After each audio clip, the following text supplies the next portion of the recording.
I'm going to be honest, reading has been one of the biggest struggles in our house.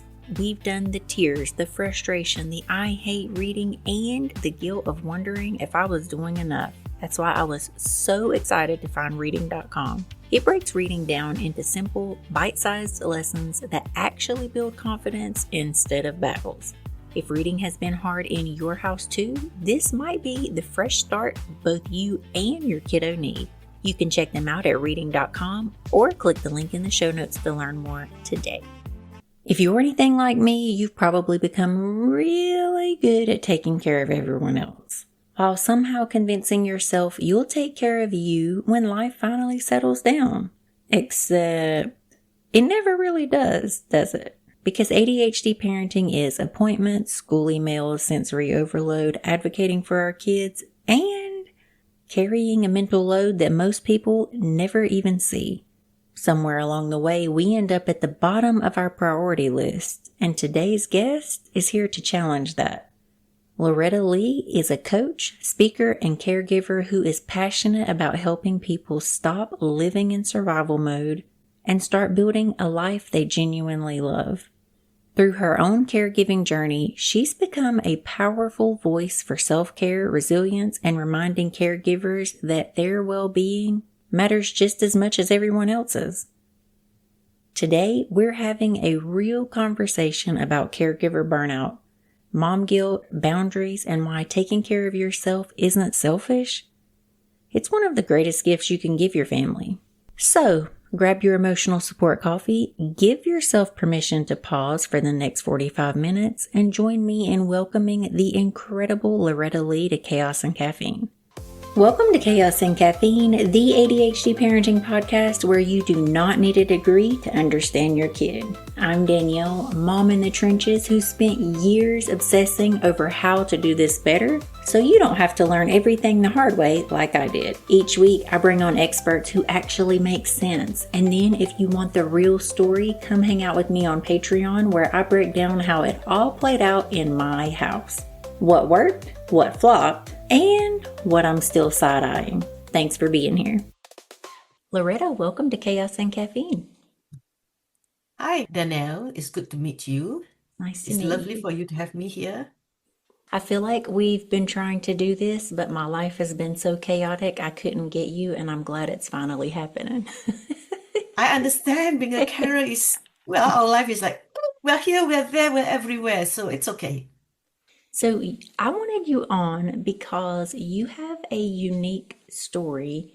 And if you don't mind, I would love for you to share your journey with our listeners from how it all started to where you are today. Well, as far as the caring section is concerned, the caring part of my life is, it started when I noticed that she wasn't like normal in the sense that I have twin girls actually. So she's twin number one, and the other one was 2 minutes later, twin number two. So when she was very young, I noticed that she doesn't like to repeat things. You know, when we have children, we say, "Oh, can you show me the pen, touch the pen?" And then the child will do it and we say, "We'll do it again," you know. So for actually it's for our own fun, but she won't do that. She won't do that. So I noticed something is different, was different. And the way she looks at things, she'll be so observant on things that are moving, mechanical. So I noticed that she's very different. And later on, I noticed that she could not read very well. So I suspected that she has dyslexia. And we did actually have a test, and then we found out that she was dyslexic, and I actually cried. I cried. Yeah. I was thinking, oh my God, it's going to be so difficult for her. Then she went to school in Malaysia, and it was nice. But in Malaysia, the medium of instruction is actually Malay, Bahasa Melayu. But we speak English at home most of the time. My husband is British, so I'm like, I think in English. You know, English was my language that I learned in school. So I think she had difficulty and she was quite slow. And then we moved her to a special school. But in Malaysia, there's only one school with inclusive education for people with special needs.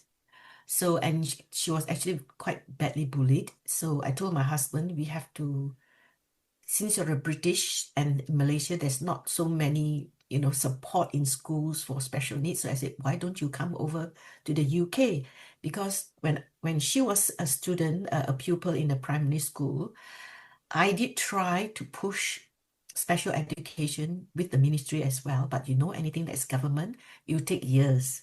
So I told myself, that's it. I even got myself into politics just to do that. But then I tell No. myself, I won't be doing that. By the time it gets done, she'll be an adult by then. So I said, Yeah. just come over here. And that's the reason why we came over here to the UK. So coming to the UK is actually, although I've been a student here in the UK in London in 1980, I wonder if you were born yet. I did my education here, my professional course, and I went back to Malaysia, got a job, started my own business. And then when I came here this time, it's with my family. And it's not in London, it's outside London, it's in Leicestershire. So, and then when they came over here, they went to year 5, which is the junior school. And that was the time it was the best decision for us, for them, for the children, because it is in English and they're so happy. Oh, the school is going to be English. They're so happy. When they came over here, they are so happy. But to me, it was really tough in the sense that I do not know the education system, and the system here is totally different. And there's so much support, which I did not know that I had when I first came here. So within 2 months, I got her the local doctors, we call it the local surgery, which is our general practitioner. So over here in the UK, it's like with the government. So I got the doctor to refer her to CAMS, which is what we call here Children and Adolescents Mental Health Services. And they have this special unit to help children with, special needs.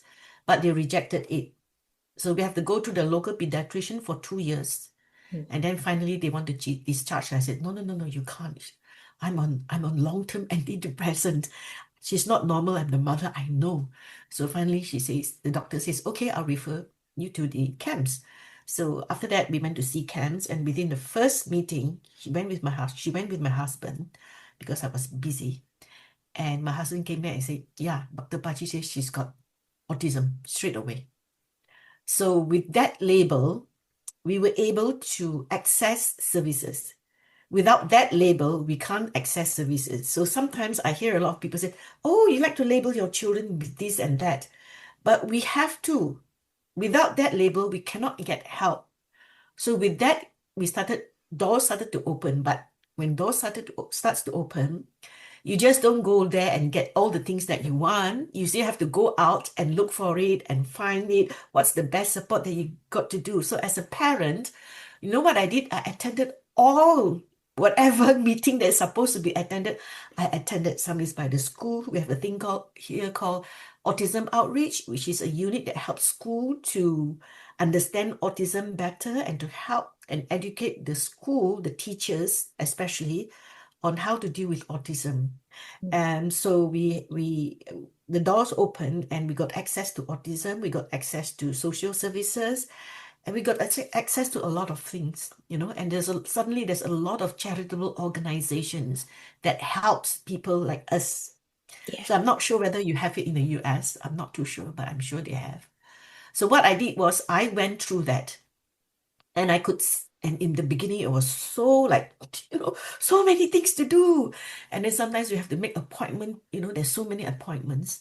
But then when she went for those appointments, she didn't engage a lot. So it wasn't really helpful in that sense. But for me, going to all these appointments and going to all these meetings, especially by the school and autism outreach and the local charities, it really opens up my eyes on the support that we can get.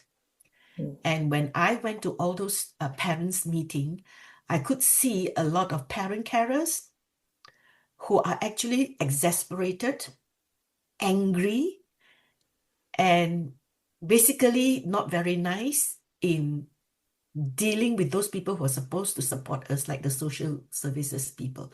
So I told myself, I'm going to do what the other parents are not doing. So I told myself, I'm going to make sure the people who are supposed to support us will love to support us and happy to support us. Yeah. So I in my mind, of course, I put into, I put certain things in I put certain steps, that what are the things that I should do in order to attract them? How do I communicate with them? What's my mindset? How do I approach these people? How to make these people feel, appreciated? I think the main thing is a lot of these social workers and a lot of those people who are working in, helping children with special needs, they either have their own children with special needs and they want to help you. So I told myself, I must show my appreciation. So I have certain steps that I take to show my appreciation. And one of the main thing that I think all parents should have is the mindset, Yeah. is the mindset on just showing simple appreciation means so much to these people. And that's one thing I think every parent carer should, or any carer for that matter should, and communicating it to them. Yeah, I think that's the most important thing. Yeah. So at the end, I went through a lot of things and it was very difficult in terms of school because she was bullied. And then she tells me to ring the police and she'll learn everything in the computer and tell me, Mommy, you can do this. You can call the police. I said, are you sure? I said, yeah, it's in the internet. You look at the website. It says the school is not doing this right. I said, how do you know? She goes to the school website and tells me. So as an autistic person, they all go through black and white. There's no gray area. So Yeah. to her and the general public finds it very difficult that she's so black and white, and she's finding that very difficult because there are gray areas. So that's why I think autistic people are just like very self-conscious. And when they meet people, human beings have a lot of gray areas and they get very stressed up. Yeah, I think, Yeah. and yeah, that's what they feel, very stressed up. Yeah. Social anxiety. Mm. Yes. Mm. So I'm up to here. So what do you want to ask me? Yeah. She's now an adult. She's now an adult. Yeah. She Yeah. and her sister was actually diagnosed with ADHD when she applied to the university and she got the place. And when she was doing like the questionnaire and then she was filling up the question and then she came to me, Mommy, I think I might have ADHD. I said, how do you know? I was in the university thing, and then they say, okay, do a test, a quiz, and then she did it. Say, oh, might have ADHD. I said, okay, so what are you supposed to do? She says, oh, we're supposed to go to the doctors or the support when she goes to the university. I said, you just do that, and if there's any test that I got to pay, we just do it. Don't worry. Yeah. So when she went there and we went through all the tests, and I have to fill up a lot of questions, about her background. And then I was looking at it, and then I told myself, oh my gosh, I I try to, re I try to answer as much as I can, but in the process of answering, I realized I have a lot of things that actually can be considered as ADHD. Yeah. So I thought, oh my God, I think I have ADHD, not just my daughter.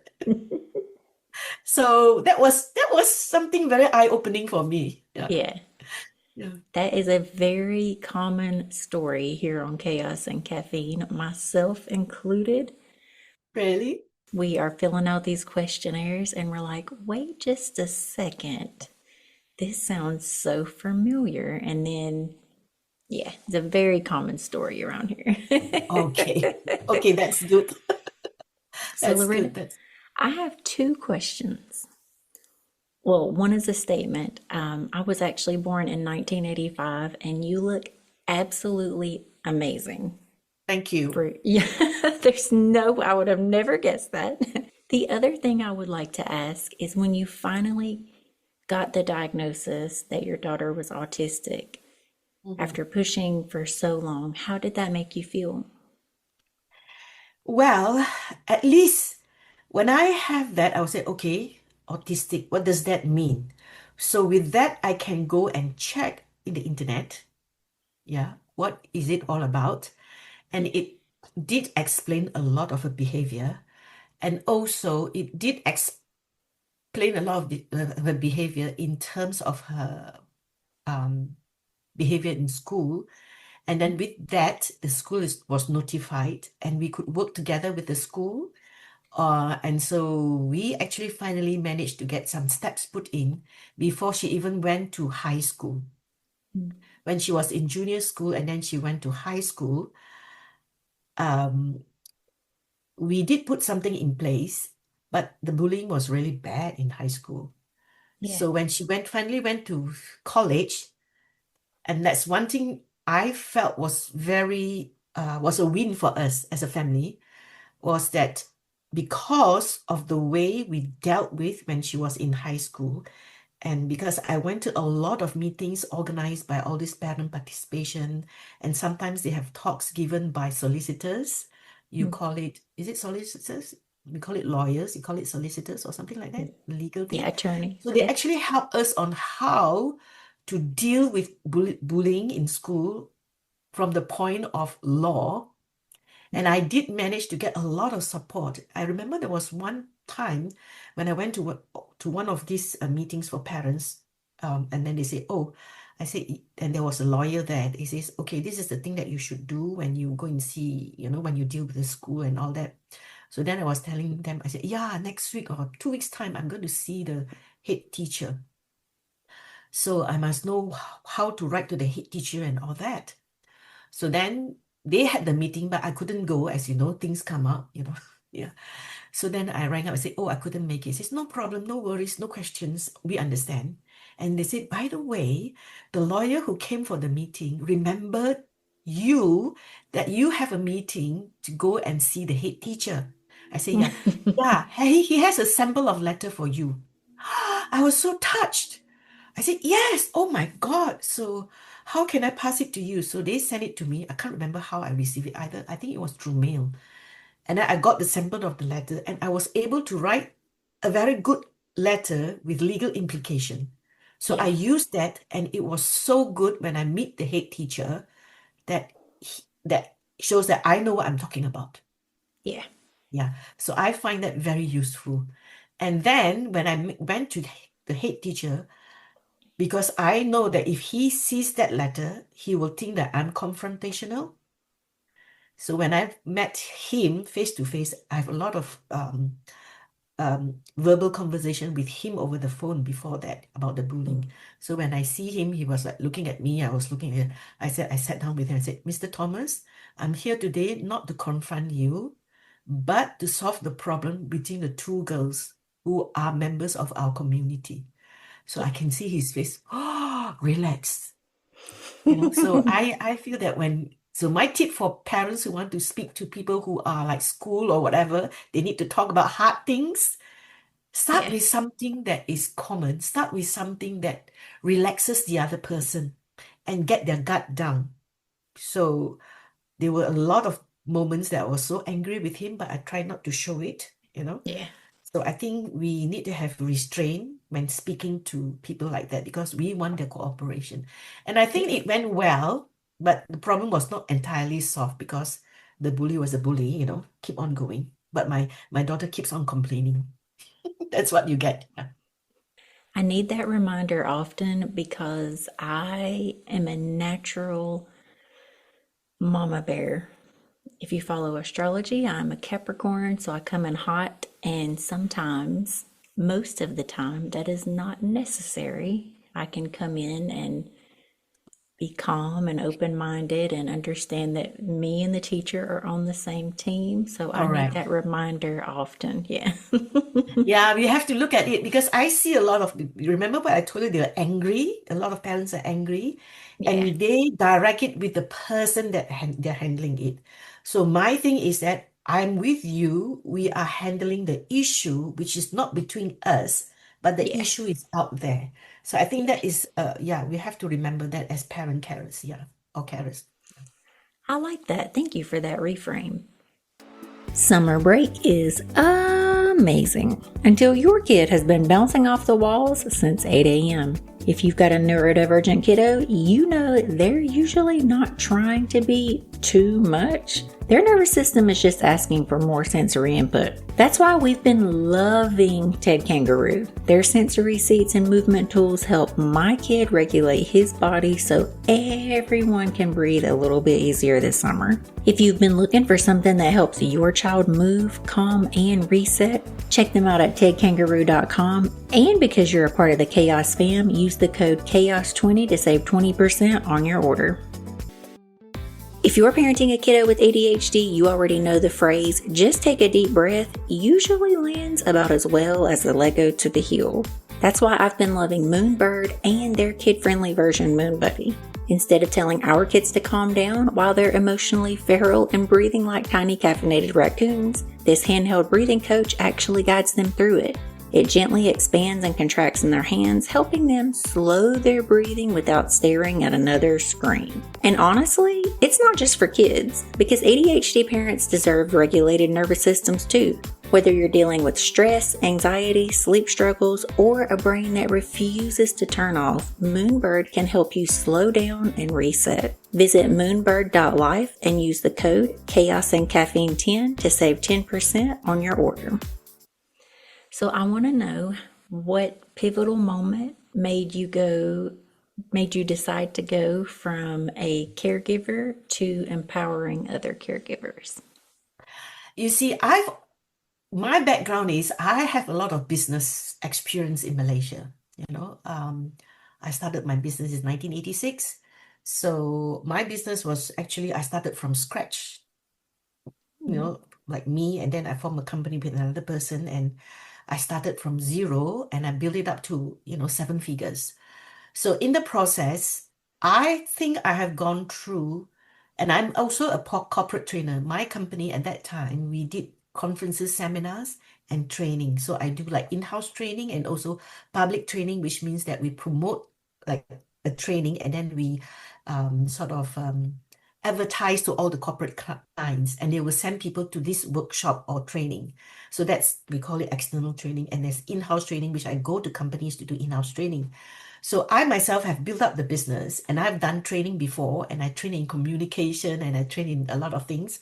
So I feel that with that background, I can coach, I can train, and I think I'm compassionate even before having the children. But having a child with special needs, your meaning of compassion suddenly, like the level just go through the roof. You have to have this much compassion, in order to handle it. So I think I have that. So, and I feel that a lot of parents are not hitting the nail right, hitting it. So I feel that I can contribute and I can help people in that situation. So that's my motivation. And I'm still very passionate. It's a very, very niche. So it's not very easy to get clients or whatever, but I'm still doing it because I love what I do. I believe in what I do. And I also have another coaching for women over 40s who wants to change their life. That's why I have this vision workshop. It's like an introduction to what is their vision is.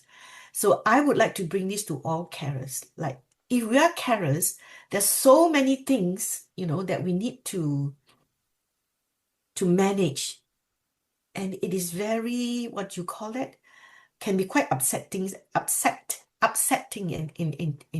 terms of upset, Yeah. a lot of things that's like, pulling us here and there.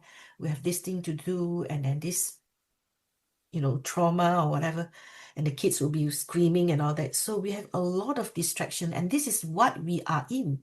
It's our condition of our life. It's the state of our life that we are in. It's the drama that we are in. And within all this, we lose ourselves and we get caught up by it.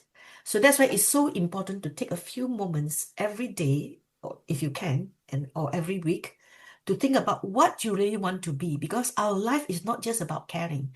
And a lot of people think like putting everything aside and taking care of your child is the most important thing and the most beautiful thing that a mother can have. Yes, it is, but you must not forget about yourself. You have a life. And you could have a beautiful career, a nice career before that, but the pull and the expectation of people say, oh, you're a mother, you're taking care of the child, you are a very good mother. So people think of themselves like this, sacrificing, but I don't think we should. We can give, but we must not lose sight of who we are, what we want to be, because we cannot pour from an empty cup. We Yeah. have to be fulfilled. We have to be able to give. So that's why this dream building course I feel is so important for caregivers, just to make sure what is that they want, what is the life they want to see when the child is, let's say, an adult, or what is the life you want to see 3 years from now, 5 years from now, so that you will, be focused instead of being drowned by all the sorrows that we have. Yeah, that's how I feel.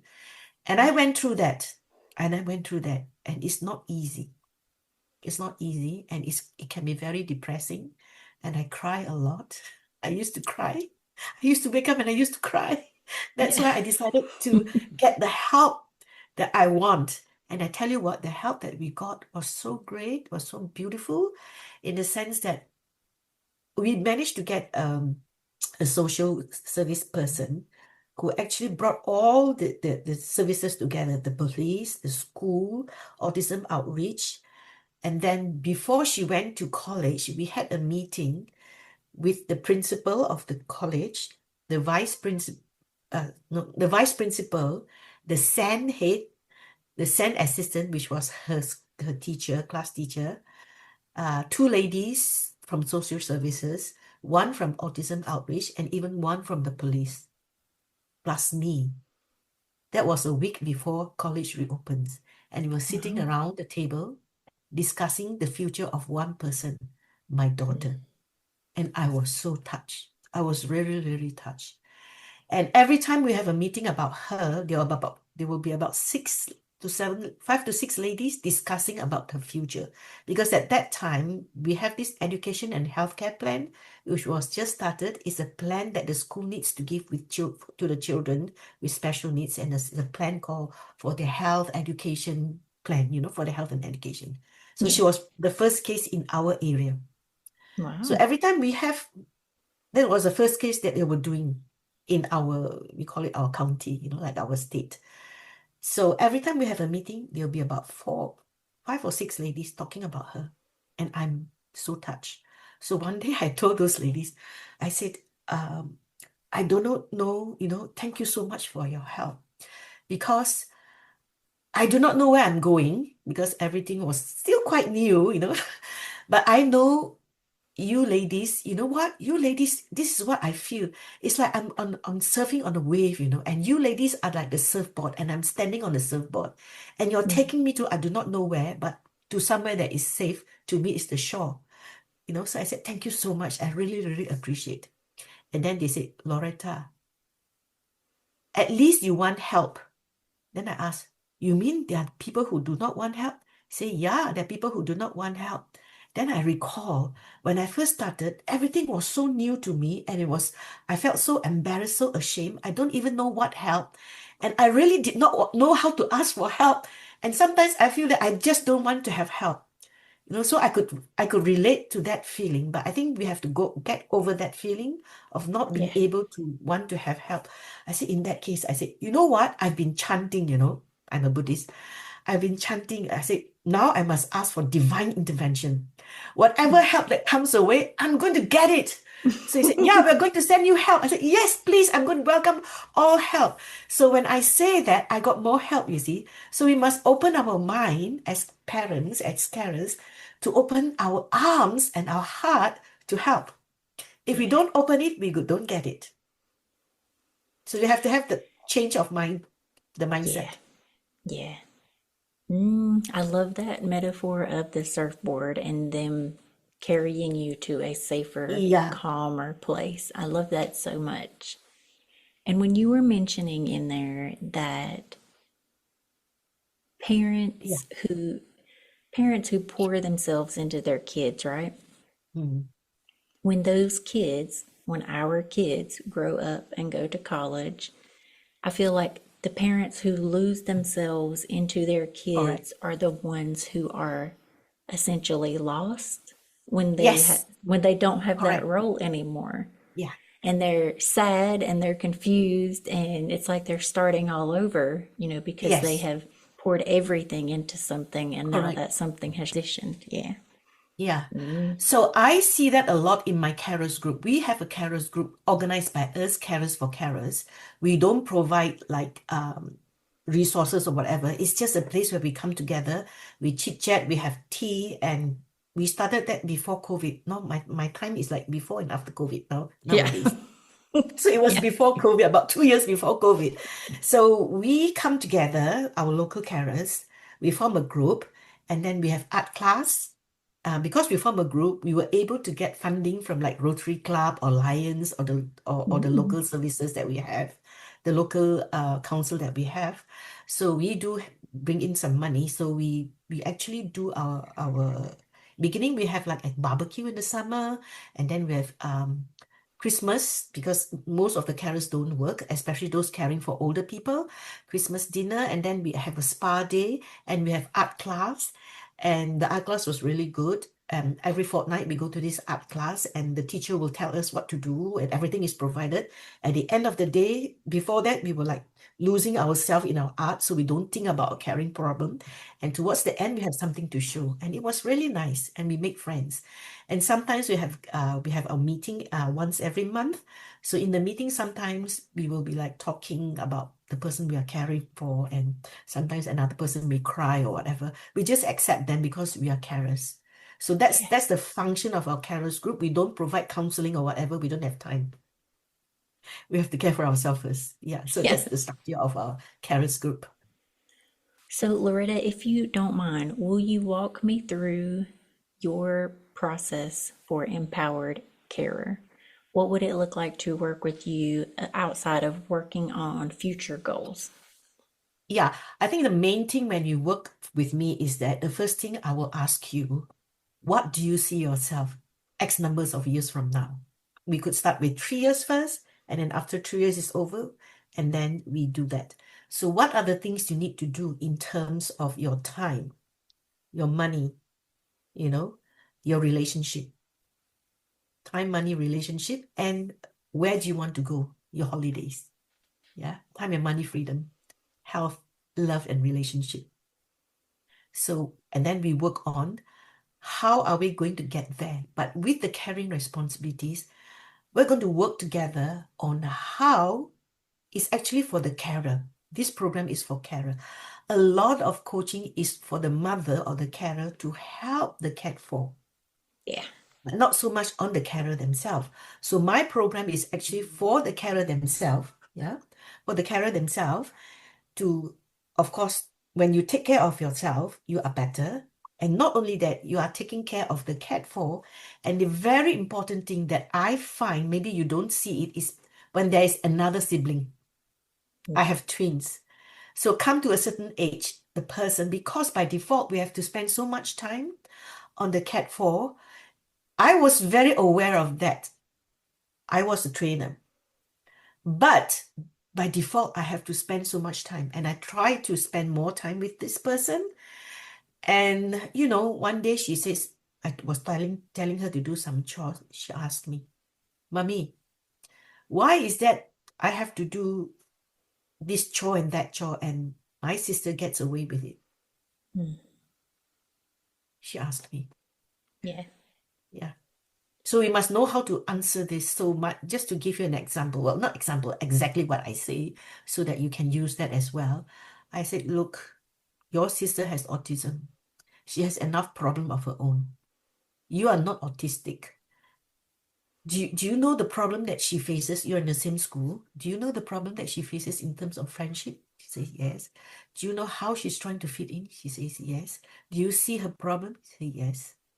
So I said, and at home, she's quite difficult. Do you want to be like that? No. So I said, as far as I'm concerned, I try to treat both of you with chores. I give chores to both of you. She doesn't want to do it, it's her choice. But for you, you're normal. Do you want me to treat you like you're normal?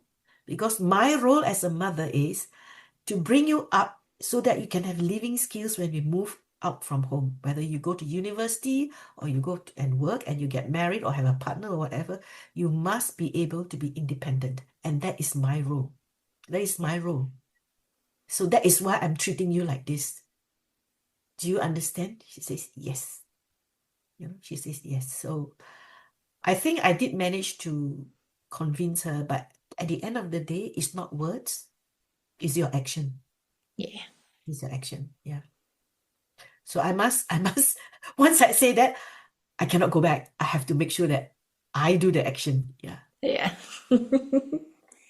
Yeah. I think that that is one thing. I think it is an advantage and a disadvantage for my son. I think it is an advantage that he has all of our attention because he is an only child. But I Yeah. think it is a disadvantage for him later in life because he is used to being the center of Yeah. all attention. Correct. So Correct. he may get out into the real world and get a stark awakening of he's not the center of the universe type thing. All autistic people, they only think of themselves. They can be Mm, considered as selfish, but that's the way the brain is wired. yeah. And they don't have like regulate, they can't really regulate their emotions. So sometimes they'll say things that's very hurtful, really Yes. hurtful. Yeah, it can be very Yes. hurtful. Yeah. We're there now. We are Yeah. there right now, Loretta. Yeah, right now, yeah. Yeah. And I tell him all the time, I love that he stands up for himself. I Yeah. love that he advocates for himself. However, the way that you do that needs to be a little bit more respectful. So we're Correct. constantly working on that. Yeah. I'm not sure they will be able to really take it and make some changes. I'm not too Yeah, sure. Maybe yeah, with age, maybe. yeah, Yeah, with age, she's better. With age, yeah. luckily. So after we go through deciding what our 3 to 5 year plan is of what we would like to do, and we break it down into those pillars, what is the long term plan for you as an empowered caregiver? My long-term plan as an empowered caregiver is to help as many people as, parent carers that I can, especially Yeah, those who's running a business, because running a business takes a lot of time and effort, and also you have to balance with your caring responsibilities, which is a lot. yeah, So it's actually quite tough in terms of time, in terms of time, in terms of the way you run your business. But I think today with IT, a lot of business processes can be shortened and made easier. Yeah, yeah, can be made easier. Yeah. yeah. I think technology can make a lot of our lives easier if I Yeah. let it. Yeah, I know I'm that age that, oh, technology is so difficult. But somebody tells me, yeah, old technology is clunky. New technology is easy. Well, that's true. New technology is easy. Yeah. If I need to learn new technology, I can just have my 10-year-old show me because he knows how to do all of that stuff. But you know what? Mine won't show me. Oh, yeah? She won't. You can look it up in a computer. Oh, yeah. Yeah. You're being stupid. You say like that. You're stupid.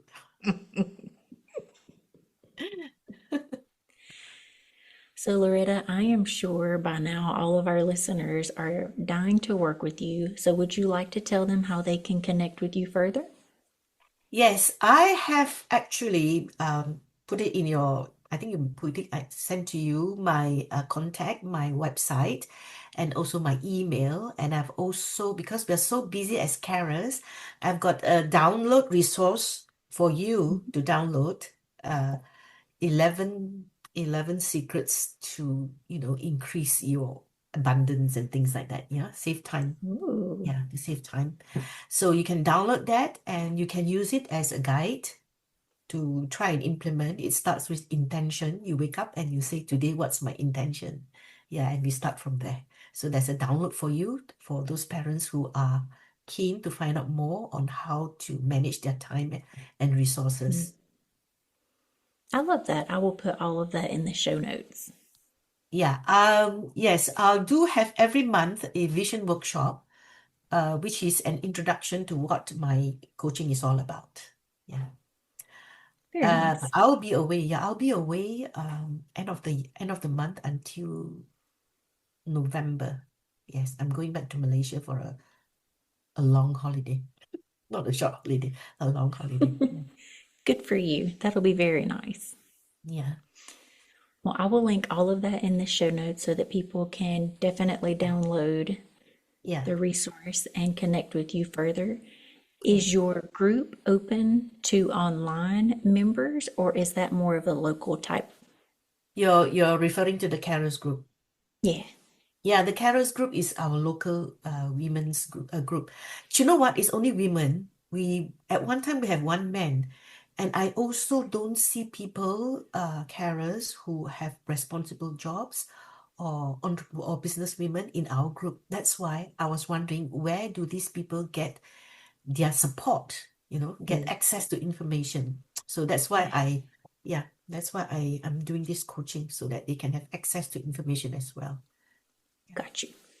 So, unfortunately for the listeners, we cannot join your group, but we can work with you online. So, that is the second Yeah. best thing. Yeah, Yeah. yeah, and I'm more than happy to share how they can, form a group. And Yeah. part of the coaching is to be able to form a group of supporters, of Very support. nice.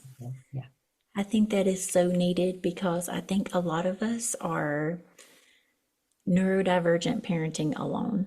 Even though yeah, we're not alone, it feels very lonely, and I know. community is a great necessity. It's not even Yeah, a luxury, it's a yeah, necessity it is for a us. necessity. Yeah. Yeah, Just to have a same group of people.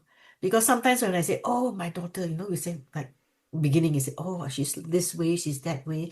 And then people will start giving tips. No, you got to, punish her, or you got to make sure she does that. You have to set certain things for her to do. You must be this, you must be that. All these are not good. We have tried it before. We've tried everything, I yeah, believe. We've tried everything. Yeah. So it's good to have a group that once you say something, they understand you fully. yeah. They can relate, and Correct. they might know where you're coming from, and they might Yeah. have been through what you've been through. That's very Correct. nice. Yeah, and all carers, when they're new, like when I first started to be, considered as a carer, we're at a loss. We feel so ashamed. It's like we are a failure. I'm the only person in this world who feels this way. And then we meet other carers. Oh, they all feel the same way. Okay, Yeah. fine. Yeah. Yeah. Well, Loretta, this has been absolutely wonderful. Thank you so much for your time today, and I hope you have an amazing trip back home. Thank you so much, Danielle. Danielle, yeah. Danielle, It's yes, ma'am. lovely of you to have me here. So we'll keep in touch, and I welcome any inquiries from the listeners. Yeah. Thank you so much for the opportunity to share with others what I have, which is my main goal of being a coach. Thank you. Thank you so much. Girl, what a conversation. I hope today's episode gave you something ADHD moms don't get nearly enough of: permission. Permission to slow down, permission to ask for help, permission to set boundaries, and permission to remember that you are a person outside of being a mom. A huge thanks to Loretta for reminding us that taking care of ourselves isn't something we squeeze into the leftovers of our day. It's part of being the parent our kids need us to be. If today's conversation resonated with you, be sure to check out Loretta's work in the show notes. I'd also love for you to share it with another ADHD mom who has been carrying far too much for far too long. Sometimes the greatest gift we can give another mom is simply letting her know she isn't alone. And while you're there, do all the things for the algorithm gods. Like, subscribe, leave us a review, 5 stars obviously.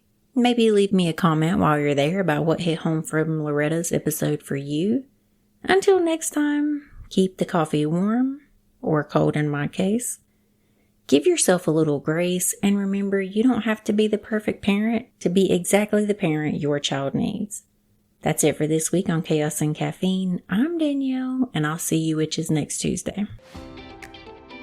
If you're a parent in the neurodivergent world, you already know this. We read labels like it's our second job. We side-eye ingredients, we Google brands at midnight, and we're constantly looking for support options that feel intentional and not sketchy. That's one of the reasons so many families, including my own, trust Mary Ruth Organics. Their supplements come in easy-to-take liquid drops, which honestly matters when pills are a hard no. The flavors are kid-friendly, the formulas are vegan, Clean Label Project certified, and the company itself is a B Corp, which means they actually care about what goes into their products and how they operate.